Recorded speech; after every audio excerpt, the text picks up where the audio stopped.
Well, g'day Tim. Good to catch up with you again. Great to try and regroup on the back of collecting this deep end soil test. So thank you for going out and collecting those, and good to have that data back and start seeing where some of this data is actually landing in the fields in relation to the yield and protein maps, and work out a bit of a plan to work forward as far as that variable rate nitrogen map. Not good. So, no, it was good to get it done. Yeah, no, perfect. So thank you. So I guess working through, we were able to get that those soil sampling locations pulled in. So working through, we were able to get this sort of cross section across the fields for these 8 sites. Through that was linking back, just sort of winding back where we generated those sites from. That was linking back to our yield maps and where that was sitting as far as the high and low yielding areas. And then we're really interested to see what was going on in this middle section here, and then also linking that through with that protein as well. So what's happening in this area, and then where the lower protein was, and then also up here in the top right hand side of the field where that higher protein reading has been coming in. So as we've gone through those deep soil tests, so we've got the deep end test there.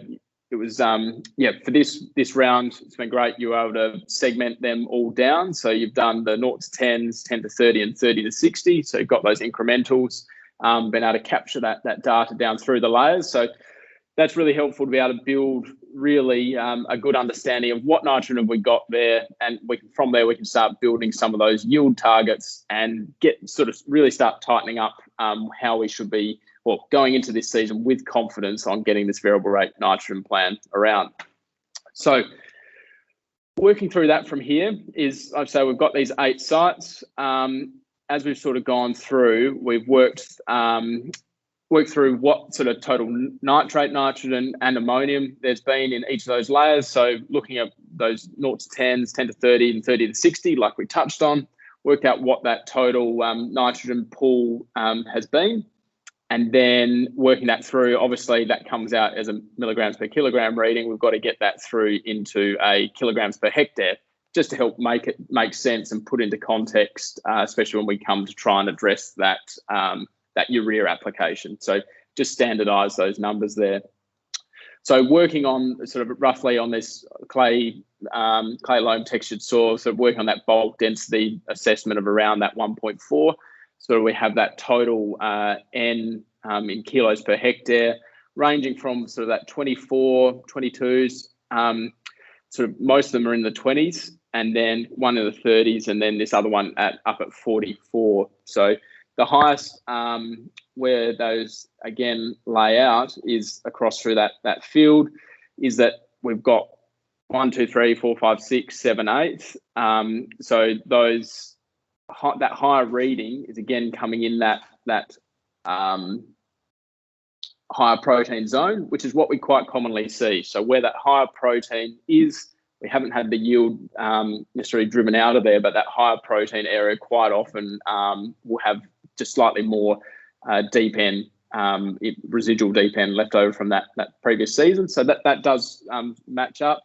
And then these areas in here on that lower protein area, we're seeing some of those numbers down in the 20s there. So it does sort of line up from what I'm seeing. But did you notice much in crop variability there, like I guess from the eye, or was it more of just really showing up from the harvest data there, Tim? I think biomass imagery did show, or would have been pretty representative of what your yield map and protein map came up with. So I think there'd be some good correlation between the 3 of them. So sure. The crop last year could have done with some additional N. There was no 2 ways about that. So it's good to follow through this process and see how we go with the barley this year. Yeah, definitely. Yeah, so just closing in on that. So this year we're going into a barley, coming off, what did you have in there last year, sorry? It was wheat. Yeah, so barley off a wheat stubble, so which makes sense. We'll kind of see that with the lower deep nitrogen levels. Obviously, that wheat been a good scavenger for that nitrogen out of the profile. So it also makes sense where these numbers are laying. And then, as far as when we go through a replacement of nitrogen for your yield targets, are you working on that sort of somewhere between 30 to 40 units of N per tonne replacement? Yeah, no, 34 for Spartacus barley, which is being grown there at the moment, which is pretty representative for most barley we're using or growing these days. So, yeah, yep. 34 units per tonne. Perfect. Yeah. Okay. So yeah, working through on that, and yeah, I agree with your sentiment there around that 34 kilos per tonne. So working through, I guess, where our current nitrogen pool is in the soil. Working on that 34 units per tonne to grow it is we're looking at that under a tonne across the board, essentially, of what's there in store. So on a season like this, we're obviously shaping up pretty well where we're sitting in the season. What sort of yield target would we sort of be looking at for this year? I think around 4.5 would be somewhere where we should be aiming for. So that'd be a commonly aimed for target at this point of the year. Sure. Yep. So 4.5 tonnes, working on that 34 units. So if we step that through, working on that 4.5 tonnes, sort of, so the kilos of nitrogen required is sort of, in that 120 to 130 units of N required to really deliver that. So, like I was saying, coming off a wheat stubble, we're obviously going to have, and then you say last year probably could have had a little bit more N to really close the gap on it last year. We're sort of seeing that knock on now. We obviously have to have a relatively robust nitrogen rates to really hit those targets of that target yield. So working that through, obviously urea being 0.46 or like 46 percent nitrogen. So putting that conversion factor, that urea required, we're sort of up in that sort of 250 to 275 kilos of urea. So, which is obviously a decent amount for the replacement side of things, or to hit those targets. As far as the strategy, what sort of flexibility have we got here? As far as like a 2 application sort of strategy or more, or what sort of windows have we got to play with? Well, the bulk of the N has to be done, and the crop has to access it through tillering. Like once barley's finished tillering, it's it doesn't get the benefit from N like it will beforehand. So look, it can either be put up front, or if it is split, it's going to have to be done relatively quickly, as I said before, well before growth stage 31. So which is the finish of tillering and start of stem elongation. So yeah, so there is a narrow window, and barley in some regards is one of the more challenging crops to manage with N. Yeah, sure. No, that's a valid point. And I guess sort of as we step through this and learn sort of some of the responses, what these fields do, it might be worth that discussion with the farm management again around, are there some opportunities potentially if we are sort of setting up for these robust yield targets, whether we do need to look to a pre-spread or something like that to help manage sort of getting those N units into the system when we know we've sort of probably got that limited bandwidth in season.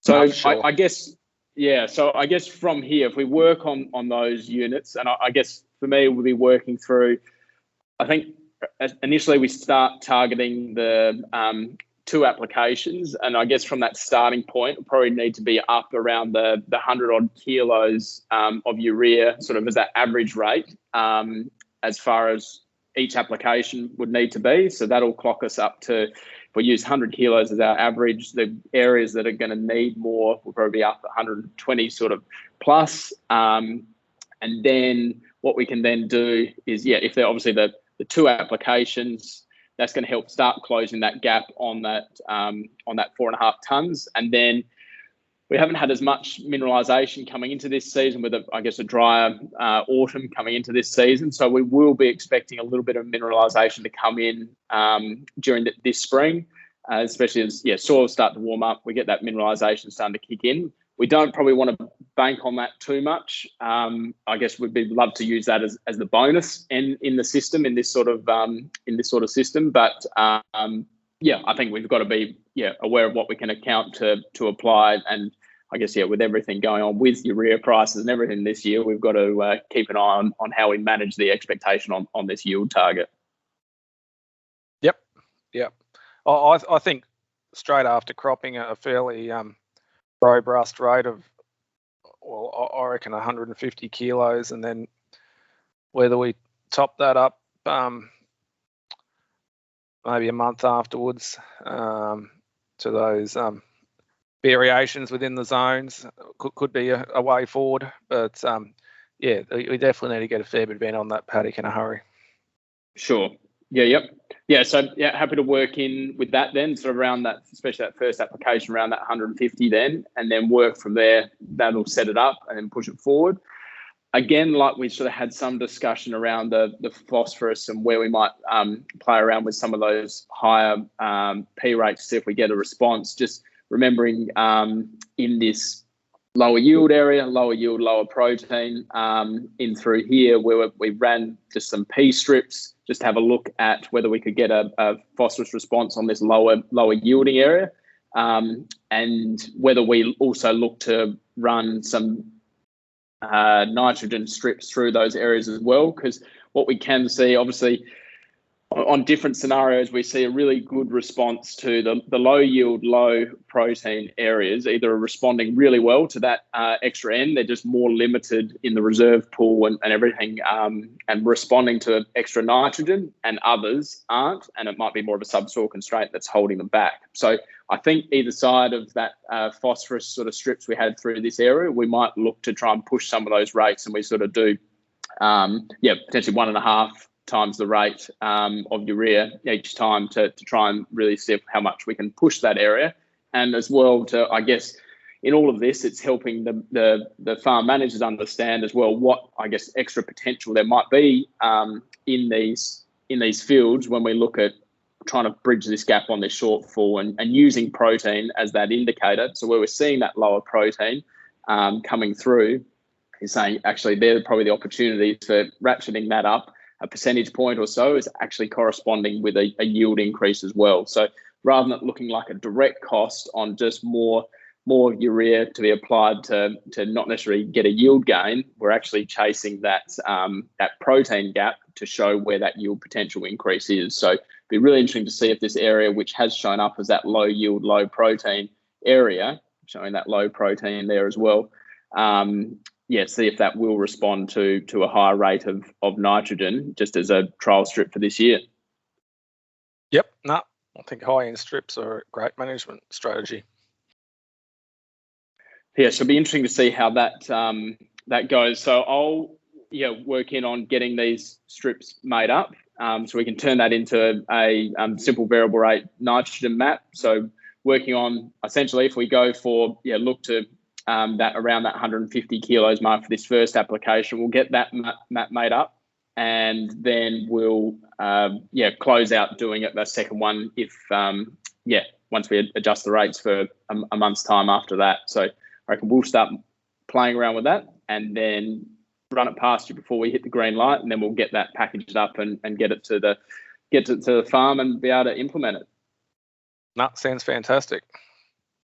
Perfect. Well, keep us posted if there's any updates or anything you do see in the field from that visual perspective, because it's obviously another important linkage. If we are seeing any of these areas expressing themselves, the sooner we can find out and potentially use that data, maybe not for this year, but even take a record of it for looking into next year, and help potentially close join some of the dots on how we can keep on improving and tightening up this variation of protein and yield within the field. Sounds really good. Perfect. No worries. Well, thanks for your time, Tim, and we'll catch up with you once we've finished making these variable rate nitrogen maps up. Great. Looking forward to it. Perfect. Cheers. We'll speak to you soon. See ya.